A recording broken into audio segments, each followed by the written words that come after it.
Welcome back to my channel SG family. জয় Shrikrishna, Radhe Radhe. SG ফ্যামিলির পক্ষ থেকে সবাইকে স্বাগতম।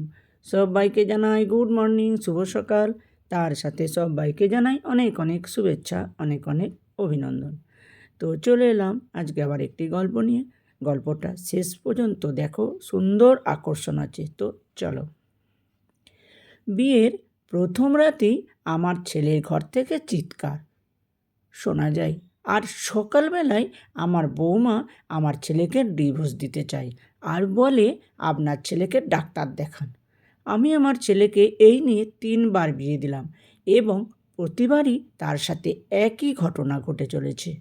চতুর্থবার আমি আমার নিজের ছেলের ঘরে বউ সেজে বসেছিলাম, আর 10 মিনিট পর যা ঘটল তা আমার আত্মাকে পুরোপুরি নাড়িয়ে দিয়েছিল। কারণ আমার ছেলে আজ আমার ছেলের দ্বিতীয় বিয়ে। সেদিন আমি খুব খুশি ছিলাম, আর আমি মনে মনে এটাই চিন্তা করছিলাম যে দ্বিতীয় বউ আমার ছেলের খুব ভালো হবে, খুব যত্ন নেবে। আমার ছেলের মাইনে খুব ভালো ছিল, সে অনেক টাকা ইনকাম করত। আমার ছেলে দেখতেও খুব সুন্দর ছিল, আর আরও আমার একমাত্র ছেলে ছিল। আমার ছেলে বিয়েতে খুব খুশি ছিল। আমার ছেলের প্রথম স্ত্রীর চেয়ে তার দ্বিতীয় স্ত্রী দেখতে বেশি সুন্দর ছিল এবং তার বয়সও অনেকটা কম ছিল। আমার ছেলের দ্বিতীয় বিয়ে যত তাড়াতাড়ি হতে চলেছে, সেই জন্য আমার বুকের ভেতরটা যেন ধড়ফড় করছিল। রাত যত বাড়তে লাগলো, আমার হৃদয়টা তত যেন ধড়ফড় হতে লাগলো। আমি খুব চিন্তা করছিলাম। তখন আমার মেয়ে এই বিষয়টা সব কিছু জানতো, তাই সেও আমার মতো খুব চিন্তা করছিল।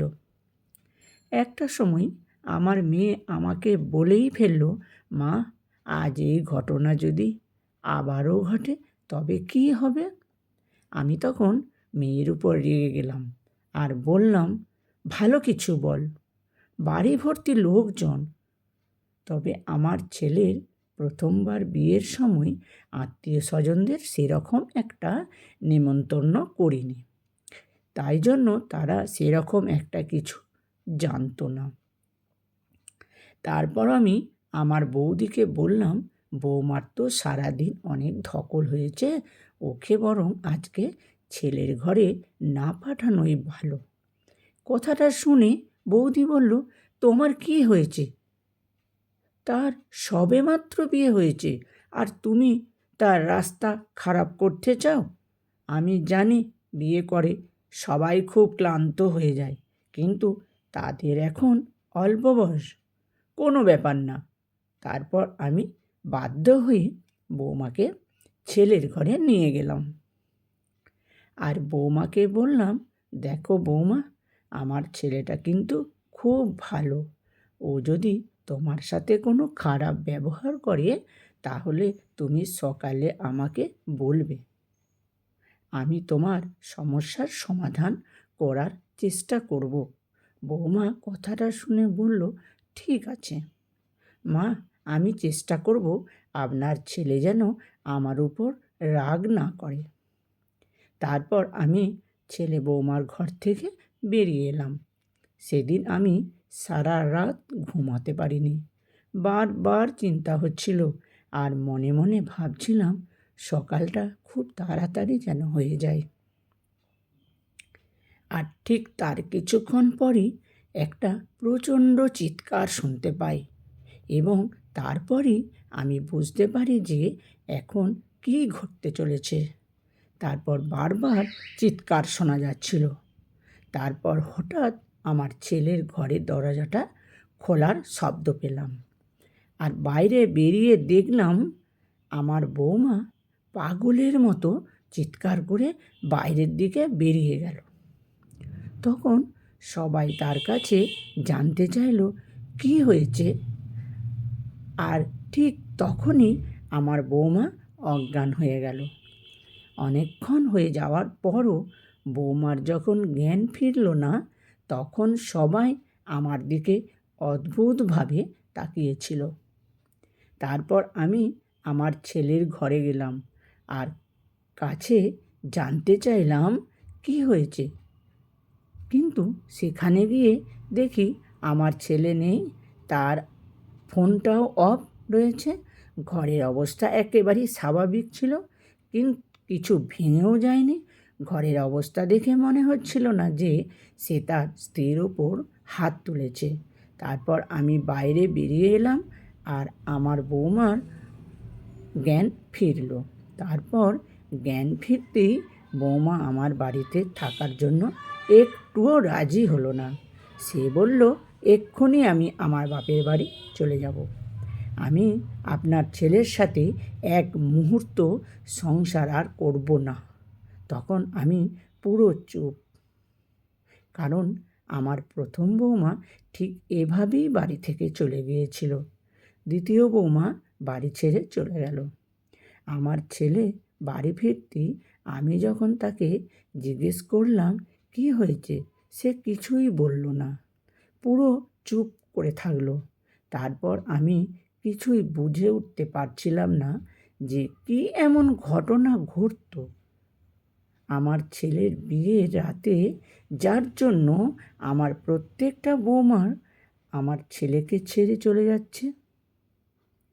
তারপর আমি মনে মনে চিন্তা করলাম, এবার আমি অরবিন্দের এমন একটা মেয়ের সাথে বিয়ে দেব যে সে আমাকে সমস্ত কথা বলবে, যে ফুলশয্যার রাতে আমার ছেলে কী এমন করে যার জন্য আমার প্রত্যেকটা বৌমাই চলে যায় বাড়ি থেকে।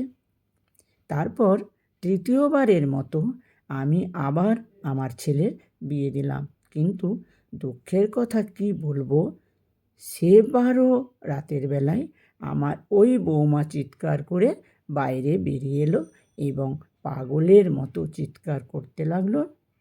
আমি তাকে চুপ করানোর অনেক চেষ্টা করলাম। তারপর বৌমা একটু শান্ত হয়ে বলল, আপনার ছেলেকে বিয়ে দেওয়ার আগে একবার ডাক্তার পরীক্ষা করানো উচিত ছিল। এই বলে ওই মেয়েটিও বাড়ি থেকে বেরিয়ে গেল। তারপর থেকেই আমি ছেলের উপর সব সময় নজর রাখতাম। তারপর আমার দ্বিতীয় বৌমাকেও গিয়ে হাতে পায়ে ধরে রাজি করালাম, সেই জন্য আমার বাড়িতে যাই আমার সাথে। তারপর আর কোনো দিনও আমি তোমার যাবার অনুরোধ করব না। তারপর আমার তৃতীয় বৌমা রাজি হয়ে গেল। রাতের বেলায় ছেলের ঘরে আমি বউ সেজে বসে রয়ে গেলাম। আমার ছেলে ঘরে ঢুকলো আর তারপরে বাথরুমে ঢুকে গেল, আর তার কিছুক্ষণ পর বাথরুম থেকে বেরিয়ে এসেই বিভিন্ন টাইপের হাসি করে হাসতে লাগলো। আমি ভয়ে মাথার ঘোমটা তুলে বললাম, কি হয়েছে বাবা, তোর এরকম কেন করছিস তুই? তখন আমার ছেলে বলল, কি, তোমার বাবা আমি হলাম, প্রিয়া। তারপর আমার ছেলে অজ্ঞান হয়ে গেল। সকালবেলা আমি ওকে ডাক্তার দেখানোর আর ডাক্তারকে সব খুলে বললাম। ডাক্তার জেনে বলল, ওর ডিমেনশিয়া, এটাই হয়েছে, এই ধরনের রোগীরা এরকম করে। তারপর থেকে অরবিন্দ ওষুধ নিতে থাকলো। এখন অরবিন্দ তার স্ত্রীকে নিয়ে খুব ভালো সংসার করছে। গল্পটি আপনাদের কেমন লাগলো? যদি ভালো লাগে অবশ্যই শেয়ার করতে ভুলবেন না।